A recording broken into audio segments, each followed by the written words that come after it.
Hi, I'm Jason Myers, and today we're going to have a beginning level lesson for playing chords on the ukulele. We'll begin with a D minor chord. To play a D minor chord on the ukulele, we're going to have our first finger on the first fret of the second string, our second finger on the second fret of the fourth string, and the third finger on the second fret of the third string. Okay, now when you're just beginning to play a fretted stringed instrument like the ukulele or the guitar or the mandolin, it's probably impossible to get your fingers in place on the chord all at once. You have to do it the way I just did, putting them down one at a time. Getting past that and getting the fingers to move in groups is what this lesson is going to be all about today. Okay? So, to begin, we'll just get our fingers in place just as we did before, one at a time, and we'll play. We'll check each string to be sure that we're producing a clear sound from each one. Okay, now, the next step, we're going to leave our fingers on the strings, our left-hand fingers now, but we're going to relax all the pressure so that the fingertips are just touching the strings, but they're not pushing them down to the frets. Is what it'll sound like if you try to play some of the notes that the left-hand fingers are touching.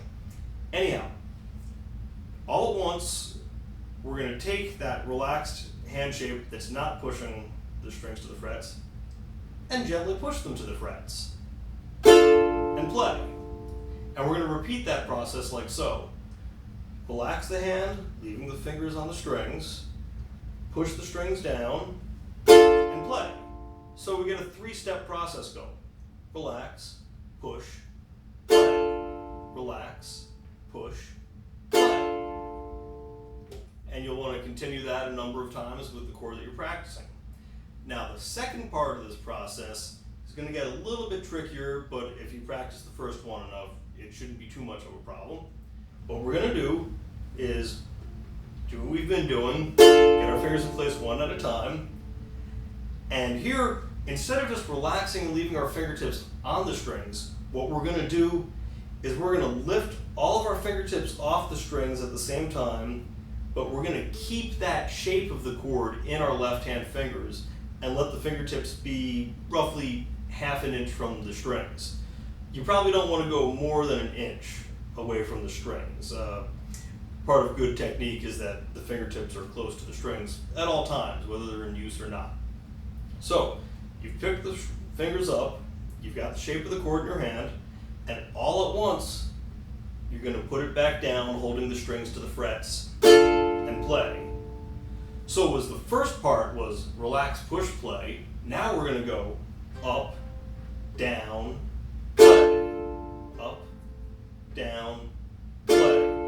And if the strings ring a little as you pick the fingers up off of them, don't worry about that too much right now. This is all about developing the muscle memory that you're going to need to play chords. So you can simply just think D minor instead of having to think about what exactly each finger's got to do. We're training the fingers to work in groups. So we go up and down and play. This is usually the trickiest part of this lesson because the tendency is for students to pick up the fingers and the chord shape just falls apart. So as you pick up the fingers, really focus on keeping the tips in that same arrangement and let the action of the lift and the depression come from the biggest knuckle on the fingers. This is the one where the finger meets the hand. This is the knuckle that's going to be doing the work as we lift and replace and play.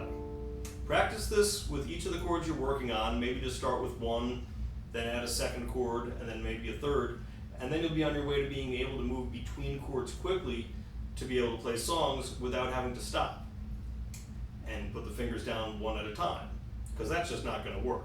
If I'm going from D minor to G minor and I go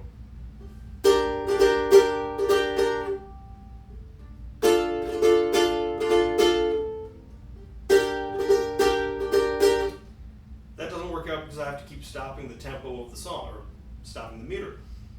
You don't want to do that.